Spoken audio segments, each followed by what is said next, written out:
hours. Kara sits on her bed and stares fixedly at the opposite wall. She started and she'd sell her soul to get a few wings, and if only for bad dreams. It's Halloween night, but she's not done much to mark the occasion. Just a drink and a chat with her mates, non-costumed. Somewhere and Bessie match just a drink and a chat. Her photo versus your Halloween memories. It reads a newish future. She steps on the message and selection appropriately festive images of her life greet he. It's typical fare. A selfie with mates, a spooky concert, and embracing picture of 9-year-old her treating as generic princess sent to her by her mother. Thanks, mom, she thinks. Naturally, her mind wanders back through these nights, the good, the bad, and everything in between. Eventually, she gets through every single image, and it occurs to her that he makes no appearance. Or when was it that the first showed up? Oh yeah, she was a little girl, a splash water park. I'd missed being what that year's age today. We're sitting to mark the occasion, but the 50% off discount was too honoring for her financially challenged parents to let upon. She was by the pool, hearing her friends shouting and playing in the distance.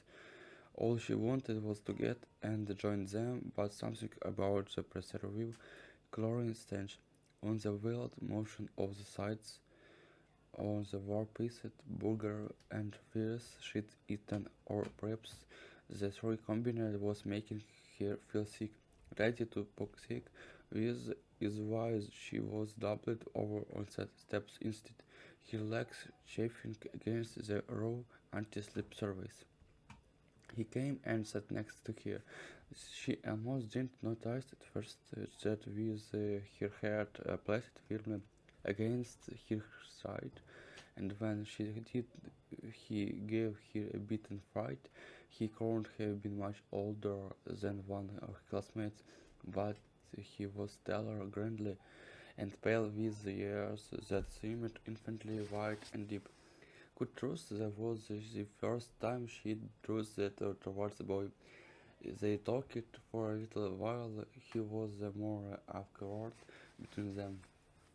This part here at ease, never cared so what to do with his hands.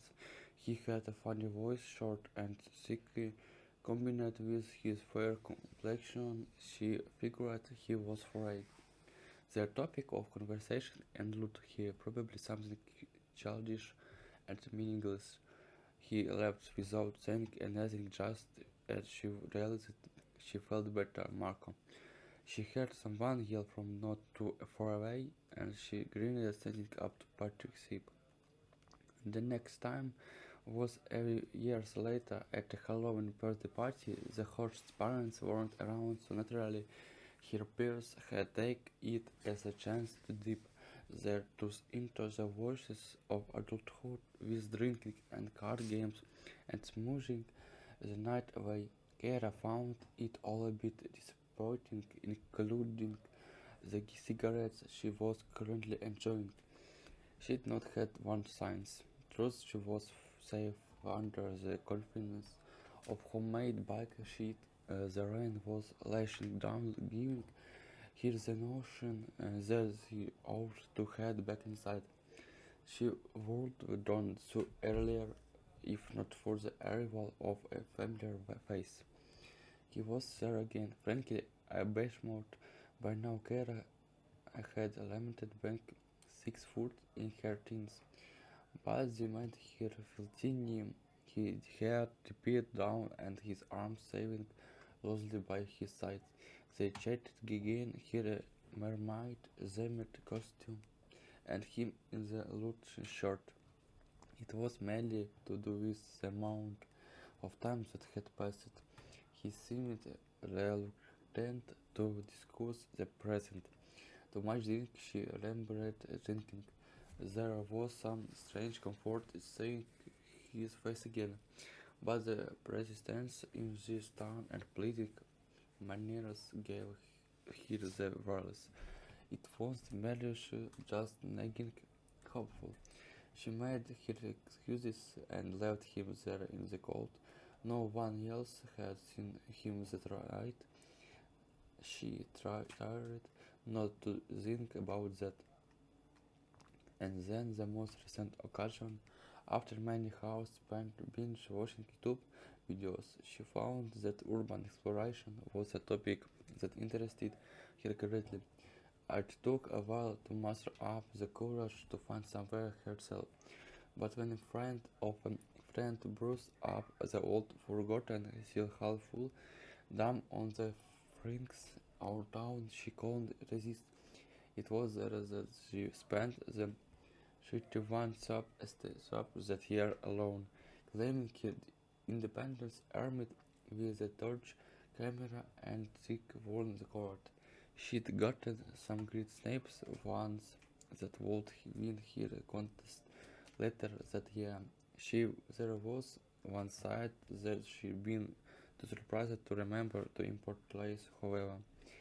As she came out into the open at the bottom of the infinite spiral staircase leading to the water edge, she saw him no more than a quarter mile away on the other side. Except he was a monster, a towering inhuman skeletal zinc was proportionally too excreted to be human. He lumbered uncurrently under his own weight like a rag doll, seemingly looking for something with huge ears that she'd gazed into all those years ago now looked like the cold swallow her flow.